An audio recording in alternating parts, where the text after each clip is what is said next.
All right, so we've got 9.3, which is the complex plane. So when we're talking about the complex plane, the horizontal axis is the real axis,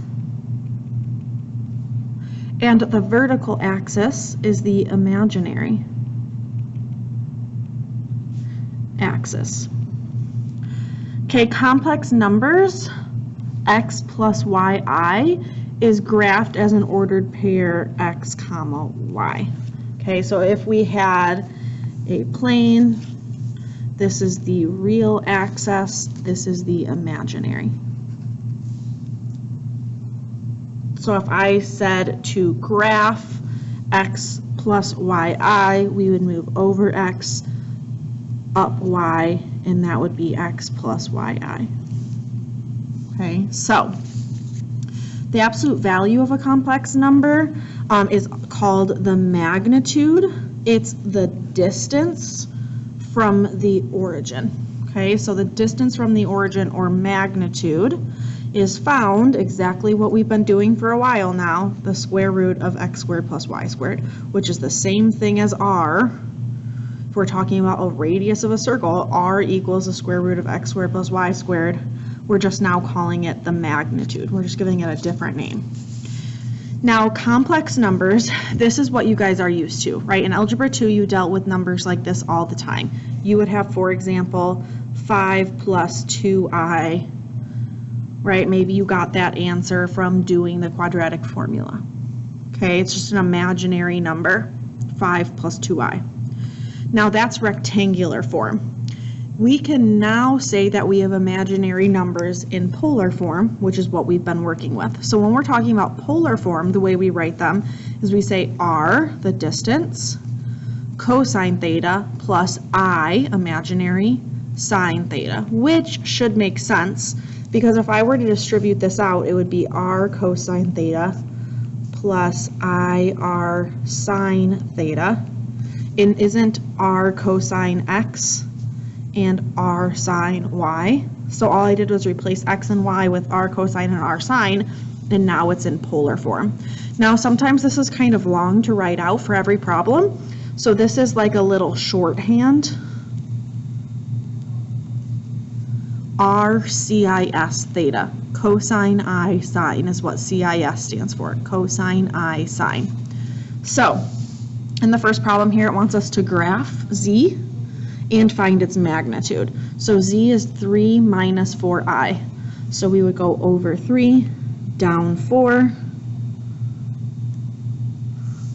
That's z. And to find the magnitude, we're going to do the square root of 3 squared plus 4 squared.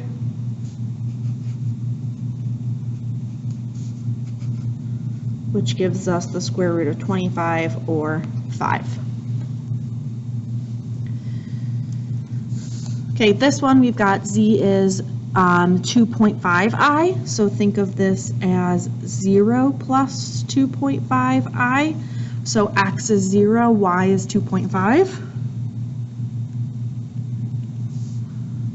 So to find the magnitude, we would have 0 squared plus 2.5 squared, which is going to give us 2.5.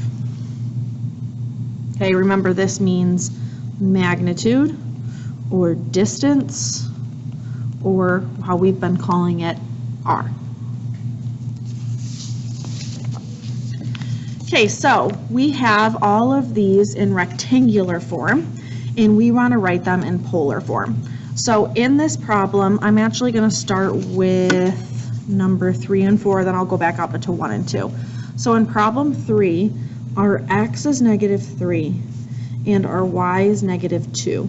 And I'm trying to figure out what is r and what is theta so that I can write it in polar form. Okay, polar form.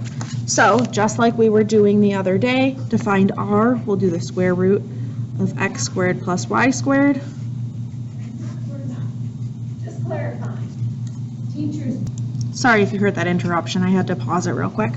So 9 plus 4 gives us 13. Can square root of 13 break down? It cannot, so we're just at square root 13. So then we want to find theta. So just like we were doing the other day, to find theta, we'll do tangent inverse of y over x. This is not on the unit circle, so we'll have to use our calculators. I'm going to have mine in degree mode.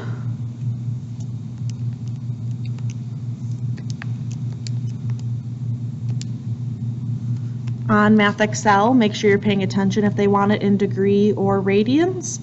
So when we do that, we get 33.690. However, we got to double check that that makes sense. If we look over here, -3, -2, that would be in quadrant 3. And this is not in quadrant 3. So because it's not in quadrant 3, we are going to have to add 180.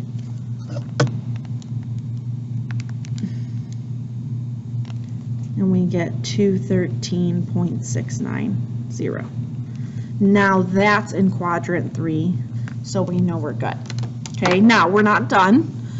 Last time when we were doing this, I gave you the ordered pair x comma y, and so we wrote our final answer as an ordered pair x comma y. However, we're now in imaginaries. There's an I here. So our answer is not an ordered pair. Our answer is the CIS that I showed you earlier. So it's R cosine I sine 213.690. What this means, this is the shorthand. In longhand, it's root 13 cosine of 213.690 plus I sine 213.690, right? But that's really long to have to write for every single problem. So that's why we say instead of writing all of this, we just write it in this short way. Okay. Number 4. X is -2, y is 2 root 3. R we're going to find by doing the square root of 2 squared plus 2 root 3 squared. 2 squared gives us 4. 2 squared is 4. Root 3 squared is 3. So we're going to have 4 plus 12, which gives us 16, so our R is 4.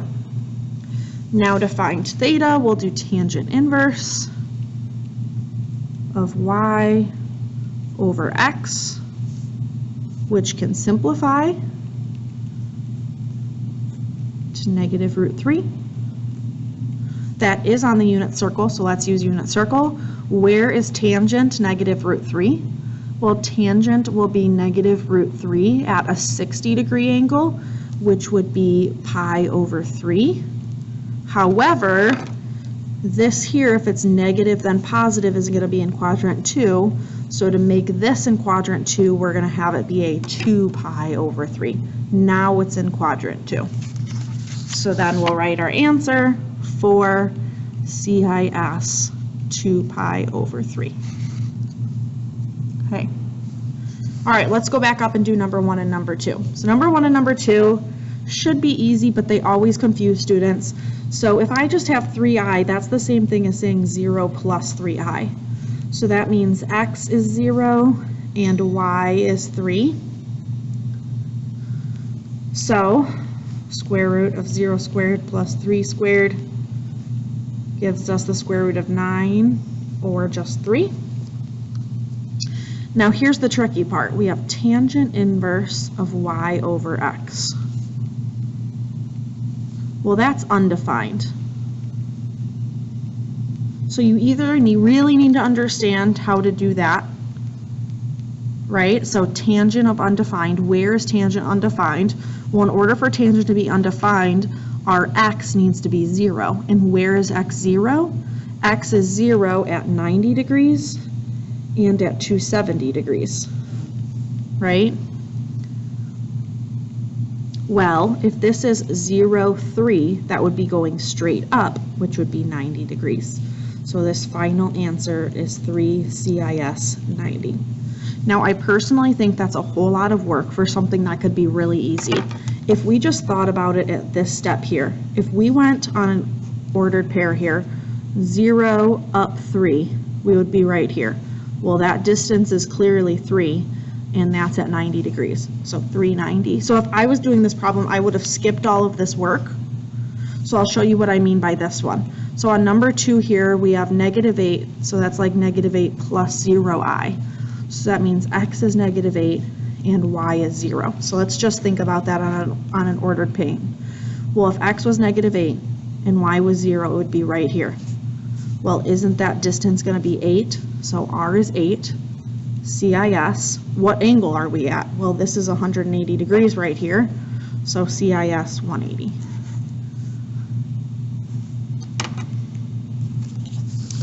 Okay, these bottom ones are going the opposite way. So we have 4 cosine 225 plus I sine 225. Well, let's use the unit circle. What is cosine at 225? Well, cosine at 225 is -√2/2 plus I. Sine of √2/2 is also √2/2, -√2/2. But this 4 is all the way on the outside. Okay, so now we've got to distribute this in. So we've got 4 times -√2/2, so -4 √2/2 plus I, and then 4 times -√2/2 would be -4 √2/2.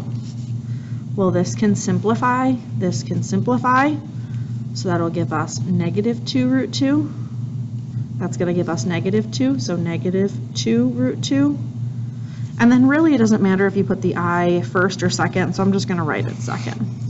But if you put it here, that's not wrong. Or here. Okay, so number 2, this is saying 2 cosine 50 plus I sine 50. Well, 50 is not on the unit circle, so we're going to have to use our calculator. So cosine of 50 is 0.643 plus I sine of 50 is 0.766. Distribute the 2 there, so I'm going to have to do 2 times this answer.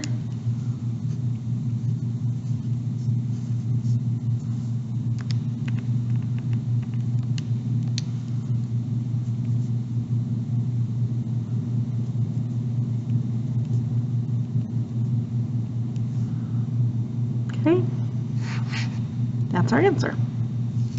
So I would like you guys to try 7 and 8 on your own, and then check the answer key.